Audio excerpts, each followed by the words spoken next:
Hi, friends.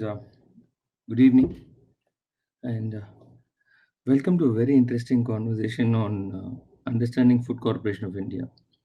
So, many a times you would have heard of this concept or the entity called Food Corporation of India. We don't know why it exists, or there have been a lot of criticisms on paper saying the entire FCI needs to be reworked, or the scheme of things have to be redesigned. But there's always been this curiosity as a layperson as to what this FCI is all about and what is their role and why it was originally formed. So to understand and to get a perspective on this complex institution called FCI, we just thought let's try and do some deep dive. Uh, I would thank Sundar and Jugal for their efforts to get the presentation for us today. So these are some of the terms which we have used. I think we shall look at it as and when we move on. New ones being OMS is Open Market Sales Scheme, MSP is Minimum Support Price, PEG is Private Entrepreneurs Guarantee Scheme, PDS is Public Distribution System, and SWC is State Warehousing Corporation. So this is the agenda, friends. We would look at a high-level overview on what the functions and role of FCI is, then focus on how does it procure, store, and move. What are its export-import roles, and what are the other divisions, and what measures FCI has taken during COVID. That's been phenomenal. That's one reason why we are still safe and we don't have a civil riot. And of course, the financials of FCI.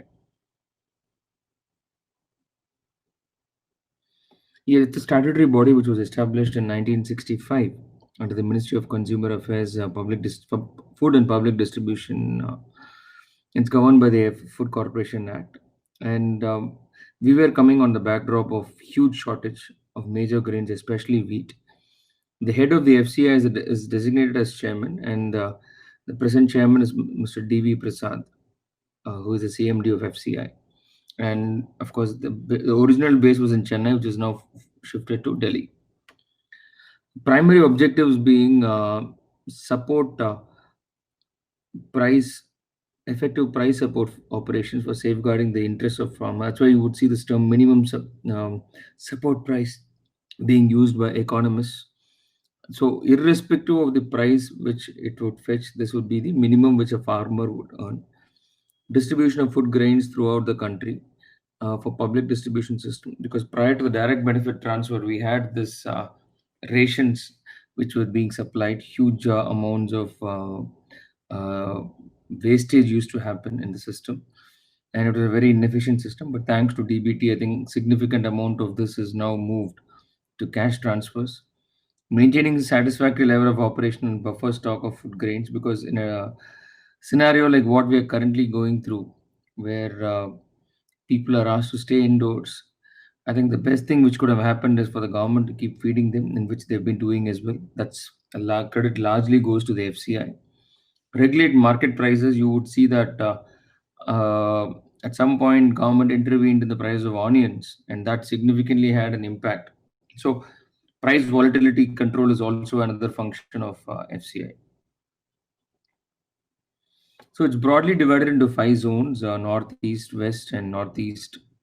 And every zone has a headquarters, and there is an ED for each zone, and which is further divided into regions with a regional office in one region with a GM.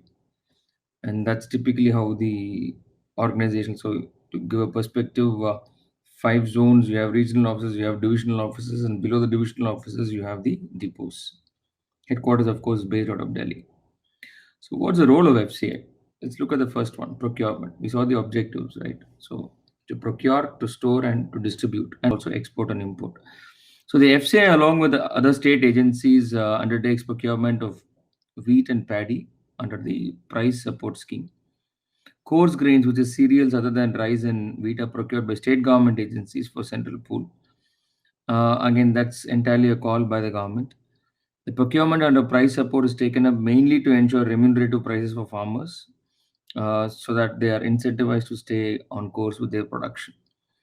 And before the harvest, during each Rabi season, which is again you would see people use the word Kharif and Rabi. Rabi is July to August, and Kharif is November to March. Uh, crop season.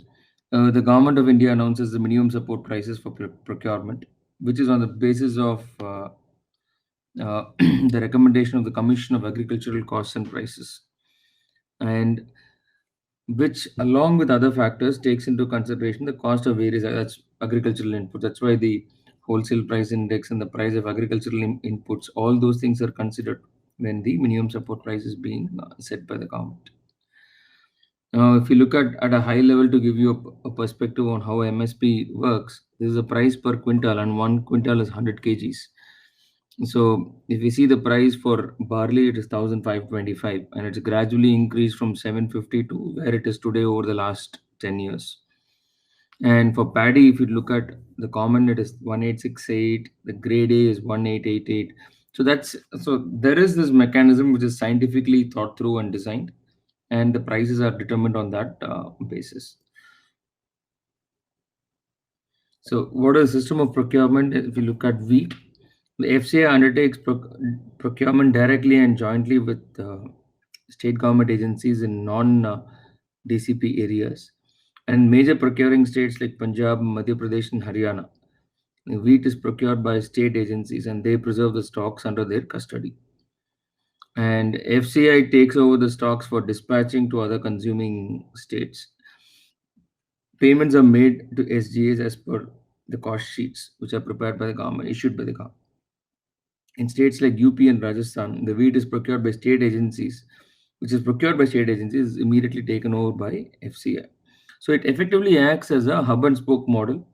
For certain products, you would have certain states manufacturing, like as we saw Punjab and Haryana and MP being one of the larger sourcing states.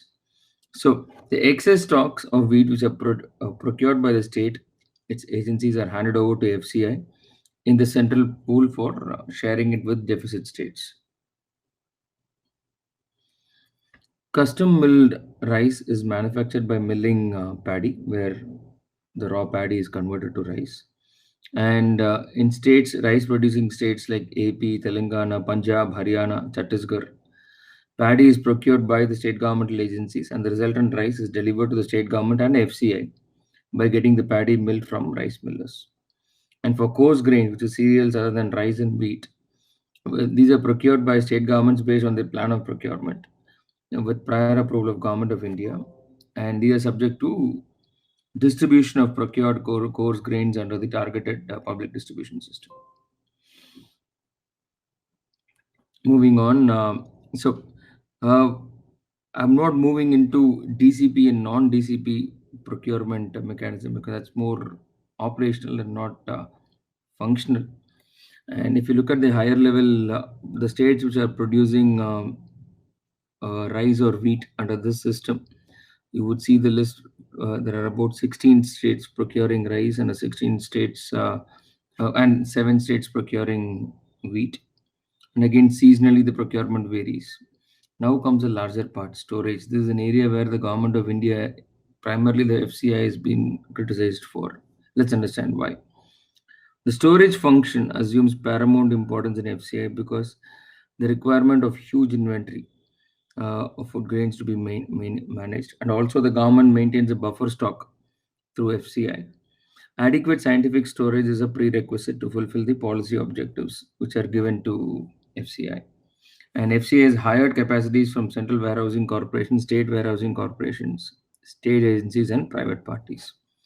And new godowns are being constructed by FCI mainly through private participation under the Private Entrepreneurs Guarantee Scheme. So, this is something which we'll be seeing. There's again a PPP scheme where people are encouraged to invest in warehouses. So, what is this Private Entrepreneurs Guarantee Scheme? So, the PEG scheme, which was formulated in 2008 for construction and storage in a PPP model, primarily to overcome constraints in storage. So, obviously, this is an investment heavy activity, but it has an annuity yield. Assessment of additional storage capacity is required under the scheme is prepared as and when additional space is available. And in this case, the full investment is done by the private parties or central warehousing corporation or state agencies. And the FCI gives a guaranteed rent for 10 years in the case of private parties and 9 years in other cases. Out of the total sanctioned capacity was 152.3 lakh tons under this scheme. Nearly 95% has been completed as of May 31st. That's great. So, but what we need to see is the efficiency of the storage. And this is heartening, friends. If you look at the stock of food totally available in the central stock pool, you would see uh, rice, we have about 266 lakh tons. Wheat, we have about 530 lakh tons. That's phenomenal consumption, which is why the government, the Prime Minister, when he said, I mean, even if till November we are going to give free food, we don't need to worry because we have adequate stock in our kitty. So if you see the storage capacity at this point in time is about 756 lakh tons. And if you see the total stock pool available is 796 lakh tons. So that's a number which we need to understand. So we are going in excess. So we are stocking for far more than what we need. But if you look, that's where the PEG scheme comes into picture. And if you look at the total storage capacity which is created under this is again 143 lakh tons as against a sanction of close to about 150 plus tons. So this would give you a very high macro level perspective on what is the capacity, how much we have, and what the government is doing in terms of expanding its investment. Because we all know that the government doesn't want to take capex burden, which is why this PG scheme was introduced. So the movement of food, that's the other thing. So we saw how the procurement happened through minimum support price. There are specific states which produce specific stocks and like rice, wheat, and other core cereals, and that gets pooled in the central pool. There's a storage which the FCI owns. There's a storage which is created by private entrepreneurs guarantee scheme. So now let's look at how the stored goods move.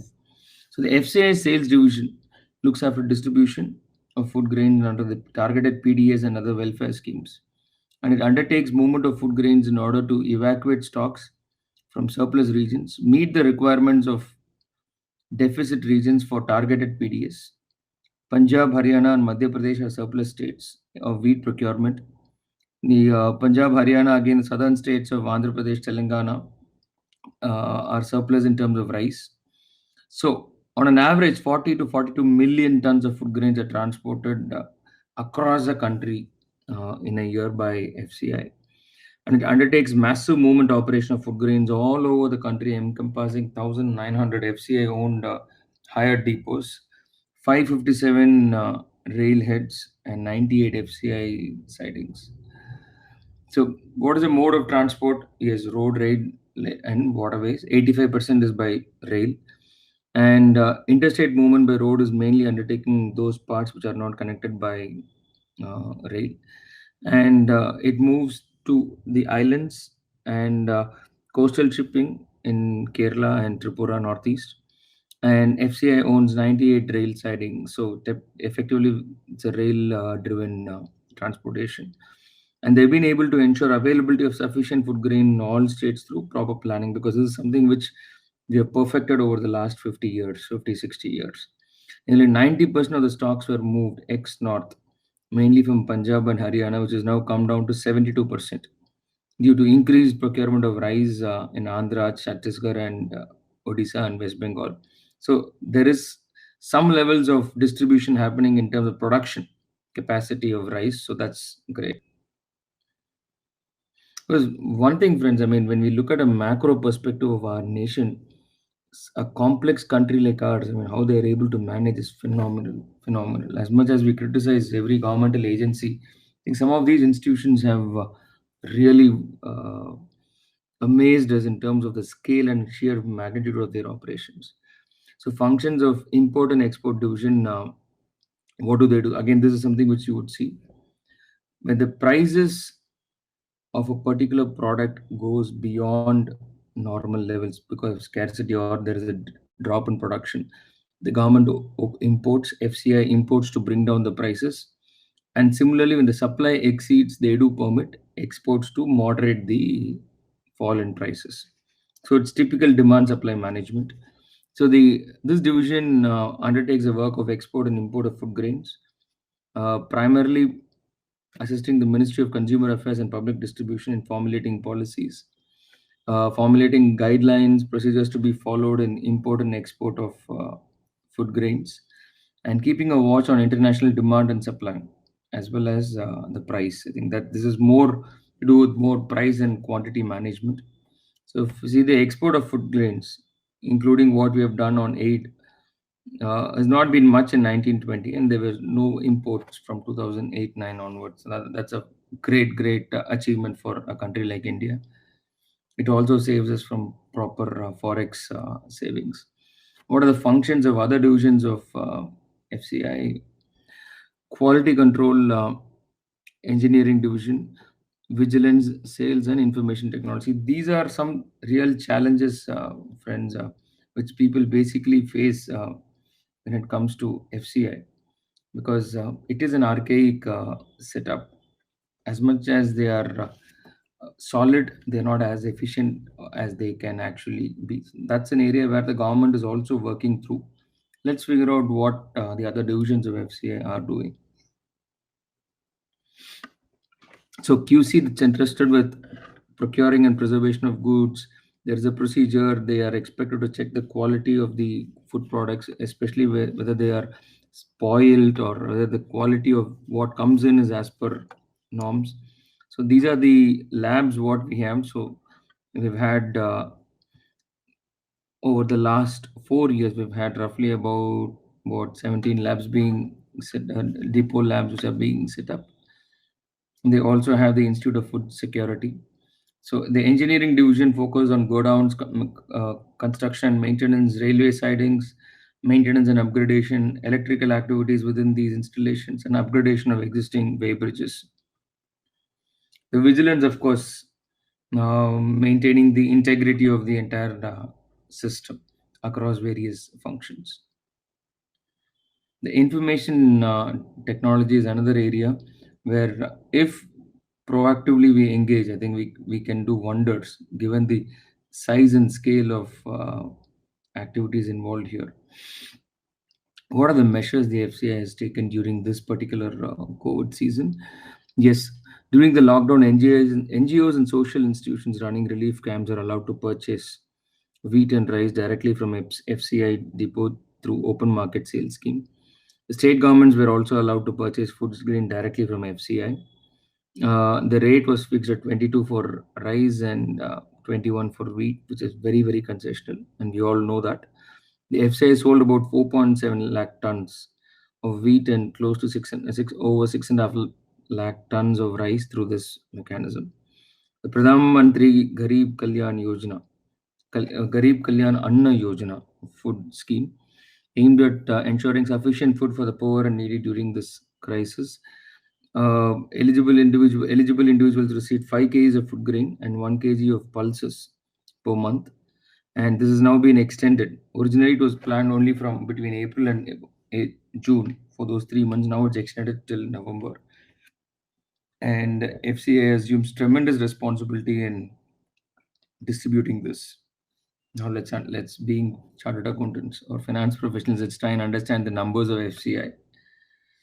So all these are in lakhs. So if you were to look at the capital is about 2,800 odd crores, uh, and it's long-term borrowings. So this is what the economists call as the off-balance sheet liabilities of the government. So these are all sovereign guaranteed debts. So we're talking about roughly a debt of 13,000 crores in long-term debt, and other long-term liabilities is about 94,000 crores. So 94 plus 13, roughly about a lakh and 7,000 crores of debt. It is not part of the government balance sheet, but it is government's debt because these are all sovereign guaranteed debt. And you still have short-term borrowings of about 82,000 crores. So you include both long-term and short-term of Corporation of India, you're talking about a lakh and 85,000 crores of debt, which doesn't come within the ambit of the government's balance sheet. But these are all sovereign guaranteed. And this lies in stock. So if you see the stock of FCI is about lakh and 39,000 crores. So out of lakh and 70 or 85,000 crores, close to about 70% is lying in inventory. So the challenge is what percentage of the inventory is in great condition. That is a serious cause for concern. Current investments are about 74,000 crores.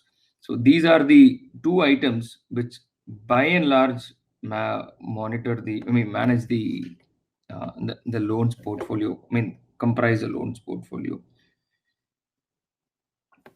And if you look at the P&L account of Food Corporation of India, total income, again we're talking about lakh and 48,000 crores, and total expenditure is more or less similar number. We're talking about an excess of expenditure being very, very marginal. Uh, expense Factoring for a prior period expenditure, we do not have any surplus per se for this years. So, in terms of, because this being a not for profit entity, the intent is not to make money. The intent is to make sure the population of this country are fed. So obviously this is not expected to make profits. And if you see the capital structure, the authorized capital uh, is about 3,500 crores as a 2,000 crore working capital, and construction of godowns and sites is about 1,400 crores. And the equity release for Northeast during this year was 30 crores. That's something the government has been specifically announcing, all their reliefs in Northeast of India. So this is how the turnover has moved on. Uh, so total sales plus subsidies about lakh and 70,000 crores of turnover, whereas its purchase has been about lakh and 44,000 crores. So the difference being the expenditure which is incurred for running the show. See, if you notice, friends, the revenue is about lakh and, as far as the current reporting period, which is March 18, if you see, lakh and 48,000 crores is a revenue. And factoring for inventory, I think the purchase is about lakh and 20,000 crores. Freight is a significant cost. Storage is another significant. Handling, employee remuneration is 2,200 crores. But what I would look at the interest cost, that's about 9,000 crores close to. And what we also need to look at it is the FCI per se uh, is not factoring for the wastage or losses in inventory. We feel that will be adjusted in the valuation, but there are tremendous inefficiencies in the system. So there could be some hidden losses, and the government would be expected to recapitalize. So that's the reason why there is this pressure to add uh, private players into food distribution, to minimize wastage, to expand the logistics infra more scientifically. So to summarize, friends, FCI has been of great boon to this nation. It takes responsibility for delivering food grains. Um, However, there are noises that FCI system needs to be disbanded because it's become too archaic. And we saw in the National Economic Survey that post intervention of the government, prices of onions became a lot more volatile. So, given this backdrop, is it still required in a scenario like this? I think we need to have a relook. But what uh, is definitely clear is FCA has done a great service to this nation. I think we all owe a lot of our social peace and harmony to the fact that food is available to the entire population. And I think if parts of the function can be outsourced significantly, given the fact that FCI's warehouses will have perennial recurring revenues, if the entire in-house capacity can be outsourced to private players, I think that could be a case for significant monetization of FCI's assets, and also better improving the efficiencies of the assets stored inside. So these were some of our thoughts, friends, on this very, very, very relevant topic, more from an awareness perspective, more than, okay, what am I going to get out of it? This is an institution which touches all our lives, whether we are aware of it or not, we like it or not. So we just thought we can spend some time on it. And thank you once again for participating in this, and hope to catch up with you again at a time in future. In case you have any questions, be more than glad. And I would also be curious to understand why some of you wanted to learn something about FCI. If you can share your thoughts, that would be interesting. Given the,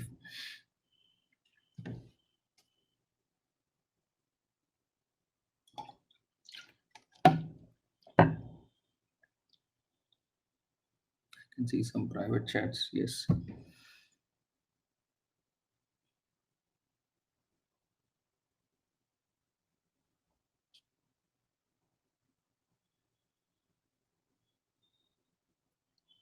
yes, that's nice. So it's more about understanding the economy. Good, that's true. I mean, this would give you a good perspective on understanding the economy per se. Um I think public finance is an area which has been consistently ignored. I think we need to make it a part of. Thanks, Girija. So I think we need to. I think some of you are sending private chats. Yes, yes, friends. So Girija, you are a chartered accountant, if I'm not wrong, or you're pursuing CA. I don't know what.